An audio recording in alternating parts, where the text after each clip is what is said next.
Hello everyone, welcome back to my channel study only science channel पर आप सभी लोगों का बहुत बहुत स्वागत करती हूँ। मैं हूँ भावना और हम RRB, railway, NTPC, non technical और टेक्निकल में जो भी क्वेश्चन आने वाले हैं, जीके जीएस का सेक्शन, करंट अफेयर्स का, तो इसमें सारे क्वेश्चंस मैंने रखे हुए हैं। तो चलिए शुरू करते हैं। पहला प्रश्न, जो कि वेरी इंपॉर्टेंट क्लास होने वाली है, तो वीडियो को लाइक भी ज़रूर कर दीजिए। सारे क्वेश्चंस आप लोगों के लिए बहुत ही इंपॉर्टेंट हैं, क्योंकि ये क्वेश्चन ऑलरेडी पहले के एग्ज़ाम्स में आ चुके हैं। मतलब प्रीवियस ईयर क्वेश्चंस भी हैं और एक्सपेक्टेड क्वेश्चंस भी मैंने इसमें रखे हुए हैं। और जहाँ पर भी आपको डाउट लगे तो आप मुझे कमेंट करके पूछ सकते हैं, ठीक है। तो चलिए शुरू करते हैं। पहला प्रश्न है, चैंपियंस ट्रॉफी का संबंध किस खेल से है? तो इसमें ऑप्शन में दे रखा है क्रिकेट, हॉकी, फुटबॉल और टेनिस। तो इनमें से चैंपियंस हॉकी जो ट्रॉफी संबंध है वो है हॉकी से, ठीक है। चैंपियंस ट्रॉफी हॉकी से संबंधित है। नेक्स्ट है, निम्नलिखित में से किस अम्ल की उपस्थिति हमारे पेट में होती है? तो हमारे पेट में कौन सा अम्ल होता है? सल्फ्यूरिक अम्ल या हाइड्रोक्लोरिक अम्ल या नाइट्रिक अम्ल या फिर इनमें से कोई नहीं? तो HCl पाया जाता है, जिसे हम हाइड्रोक्लोरिक अम्ल बोलते हैं, ठीक है, हाइड्रोक्लोरिक अम्ल। नेक्स्ट प्रश्न देखते हैं, परिशोधक का प्रयोग डैश परिवर्तन के लिए किया जाता है, ठीक है। परिशोधक का प्रयोग डैश परिवर्तन के लिए किया जाता है, यानी कि विद्युत ऊर्जा को यांत्रिक ऊर्जा में, या फिर ऊष्मा ऊर्जा को विद्युत ऊर्जा में, या उच्च वोल्टता को निम्न वोल्टता में, या फिर AC को DC में परिवर्तित करने के लिए किया जाता है। तो परिशोधक जो है होता है उसमें किया जाता है AC को DC में कन्वर्ट करने के लिए, ठीक है। AC को DC में कन्वर्ट करने के लिए किया जाता है। ये हमारा ऑप्शन डी राइट आंसर हो जाएगा। नेक्स्ट है, ट्रांजिस्टर मुख्यतः है, ट्रांजिस्टर जो होता है वो मुख्यतः क्या है? बिजली से चलने वाला साधन है, या धारा से चलने वाला साधन है, या वोल्टता से चलने वाला साधन है, प्रतिरोध से चलने वाला साधन है? तो ट्रांजिस्टर गाइस होता है धारा से चलने वाला साधन, यानी कि विद्युत धारा से चलने वाला साधन होता है ट्रांजिस्टर। नेक्स्ट है, मानव शरीर में कार्बोहाइड्रेट में पुनः संग्रह होता है। तो मानव शरीर में कार्बोहाइड्रेट के रूप में पुनः संग्रह क्या होता है? कार्बोहाइड्रेट जब पुनः संग्रहित होता है मानव शरीर के अंदर, तो उसे हम क्या कहते हैं? तो ऑप्शन दे रखे हैं, शुगर, स्टार्च, ग्लूकोज या ग्लाइकोजन। तो गाइज एक ग्लाइकोजन के रूप में पुनः संग्रहित होता है, ठीक है, बॉडी के अंदर ग्लाइकोजन के रूप में। नेक्स्ट है, SIM किसका संक्षिप्त रूप है? तो SIM का फुल फॉर्म क्या है, ये पूछा गया है। तो ऑप्शन है, signal information mode, simple identity mode, या सब्सक्राइबर्स आइडेंटिटी मॉड्यूल, या फिर सेलिंग इंफॉर्मेशन मैट्रिक्स। तो गाइज इसमें से SIM का फुल फॉर्म होगा सब्सक्राइबर्स आइडेंटिटी मॉड्यूल, ठीक है, इसका राइट आंसर हो जाएगा। जो सिम होती है, सिम कार्ड का फुल फॉर्म होता है सब्सक्राइबर्स आइडेंटिटी मॉड्यूल, याद रखना। नेक्स्ट है, निरपेक्ष शून्य ताप पर क्या होता है?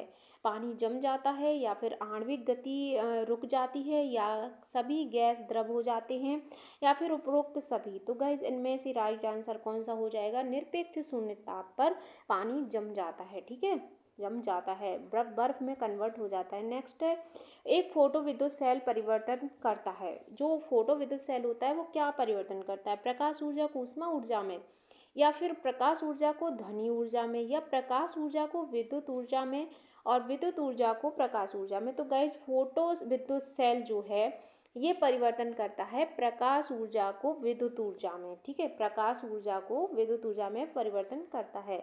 नेक्स्ट प्रश्न है, वरुण योजना से संबंधित है। अब वरुण योजना जो है वो किससे संबंधित है, ये पूछा गया। सुपरसोनिक वायुयान से, अस्त्र से, या मेघ छिड़काव से, या उपरोक्त में से कोई नहीं? तो वरुण योजना जो है वो उपरोक्त में से कोई नहीं, इसमें राइट आंसर हो जाएगा। देखिए आप लोगों को कंफ्यूज करने के लिए ये ऑप्शन दे रखा है, ठीक है। अगला प्रश्न देखते हैं, अत्यधिक प्रशंसनीय ग्रंथ परिशारदा कथे के लेखक कौन है? ठीक है, तो इसके लेखक कौन होंगे? डॉक्टर KS श्रीनिवास गौड़ा, या फिर पूर्णचंद तेजस्वी, या बरगूर रामचंद्रप्पा, या उपरोक्त में से कोई नहीं? तो देखिए इसके जो लेखक हैं बरगूर रामचंद्रप्पा इनका नाम है, ठीक है, याद रखना, बरगूर रामचंद्रप्पा, परिशारदा कथे नाम की जो पुस्तक है उसके लेखक। नेक्स्ट है, निम्न में से किसकी खेती प्रतिरोपित बुआई के द्वारा होती है? तो प्रतिरोपित बुआई के द्वारा कौन सी होती है? मक्का, धान, सोरघम, या ईख? तो प्रतिरोपण किया जाता है धान का, ठीक है, धान की प्रतिरोपित करके बुआई की जाती है। नेक्स्ट है, हम्पी किस राज्य का अवशेष है? तो हम्पी जो है किस राज्य का अवशेष है? चोल, पांड्या, विजयनगर, या चेर? तो ये विजयनगर राज्य का अवशेष है हम्पी। ठीक है, विजयनगर राज्य का अवशेष है जिसको हम्पी कहते हैं। ठीक है, नेक्स्ट है आयुर्वेद का पिता किसे कहा जाता है। ठीक है, आयुर्वेद का पिता किसे माना जाता है, मनु या चरक या लुकमान को, या इनमें से कोई नहीं। तो चरक को जो है आयुर्वेद का पिता माना गया है। नेक्स्ट है कर्म ही पूजा है, किसके द्वारा कही गई थी। जो उक्त पंक्ति है ये किसके द्वारा कही गई थी, कर्म ही पूजा है। ऑप्शन दिए रखे हैं गांधी जी, बसावन, विश्वेश्वरैया या फिर बुद्ध द्वारा। तो ये वाली पंक्ति जो है की गई थी कर्म ही पूजा है गांधी जी के द्वारा। ठीक है, लेकिन गांधी जी के द्वारा की गई थी, परंतु ये जो पंक्तियां हैं ये महाभारत काल से चली आ रही हैं कि कर्म ही पूजा है। ठीक है, नेक्स्ट है तलकावेरी है। तलकावेरी क्या है, तो तलकावेरी कहाँ पर है या क्या है, तो ये मैसूर में है, पामांडे में है, या कोडागू में, या सिरसी में है। तो तलकावेरी जो है मैसूर में है। ठीक है, तलकावेरी मैसूर में है। नेक्स्ट प्रश्न है बंदरगाह वाला नगर है, कौन सा है, धारवाड़, हुबली, बंगलौर या मैंगलोर। ठीक है, मंगलौर या बंगलौर। तो देखिए जो बंदरगाह वाला नगर है ये है मंगलौर, क्योंकि देखो बंगलौर और मंगलौर एक ही होता है, लेकिन बंगलौर से अलग शहर है जो मंगलौर नाम से, तो वहाँ पे बंदरगाह वाला नगर है। निम्न ऑप्शन में से कुवेम्पू को किस साहित्य के लिए ज्ञानपीठ पुरस्कार मिला था। तो कुवेम्पू को जो है किस साहित्य के लिए पुरस्कार दिया गया था, प्रेम कश्मीरा, पांचजन्य, या श्री रामायण दर्शन, या कोलालू।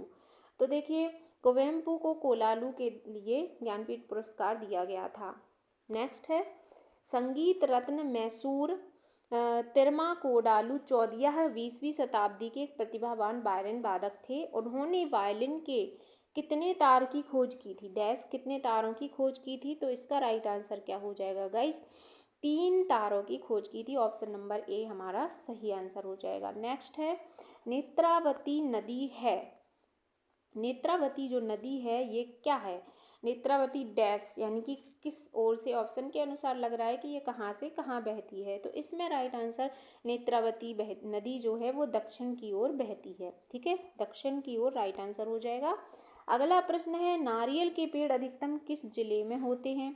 तो नारियल के पेड़ जो हैं अधिकतम होते हैं दक्षिण कन्नड़ जिले में। ठीक है, दक्षिण कन्नड़ जिले में नारियल के पेड़ अधिकतम होते हैं। नेक्स्ट है संरक्षण की परिभाषा है। तो संरक्षण की परिभाषा निम्न ऑप्शंस को आप पढ़ लेना और फिर अपना आंसर देना।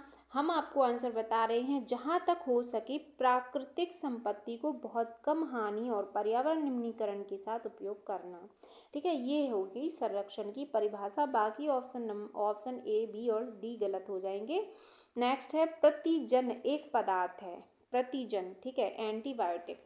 तो प्रतिजन क्या है इनमें से, तो इसका भी आप ये चारों ऑप्शन को आप रीड करना पहले, तो फिर खुद से आंसर देने की कोशिश करना। और हम आपको आंसर बताने जा रहे हैं प्रतिरक्षा संवेग को प्रेरित करता है। ठीक है, प्रतिरक्षा संवेग को प्रेरित करता है प्रतिजन पदार्थ। ठीक है, नेक्स्ट है 20,000 हर्ट्ज से अधिक आवृत्ति वाली ध्वनि तरंगें होती हैं। जिनकी आवृत्ति 20,000 हर्ट्ज से भी अधिक हो वो ध्वनि तरंगें पराश्रव्य तरंगें कहलाती हैं। पराश्रव्य ध्वनि तरंगें होती हैं। ठीक है, 20,000 से अधिक हर्ट्ज वाली। नेक्स्ट है वृंदावन एक्सप्रेस किसके बीच चलती है। तो वृंदावन एक्सप्रेस जो है ये चलती है बेंगलोर और मैसूर के बीच, बेंगलोर और मैसूर के बीच चलती है। अगला प्रश्न है नंदी हिल्स किस शहर के पास बसा हुआ है। तो जो नंदी हिल्स है ये बंगलौर शहर के पास बसा हुआ है। ठीक है, बंगलौर शहर के पास बसा है नंदी हिल्स। नेक्स्ट है किस क्षेत्र में लौह अयस्क खान बसा हुआ है। तो लौह अयस्क खान बसा हुआ है हुबली धारवाड़ क्षेत्र में। ठीक है, हुबली धारवाड़ में लौह अयस्क खान है। नेक्स्ट है राजा रानी रोरर और रॉकेट से संबंधित है। ठीक है, तो ये किससे संबंधित है, जोग प्रपात से।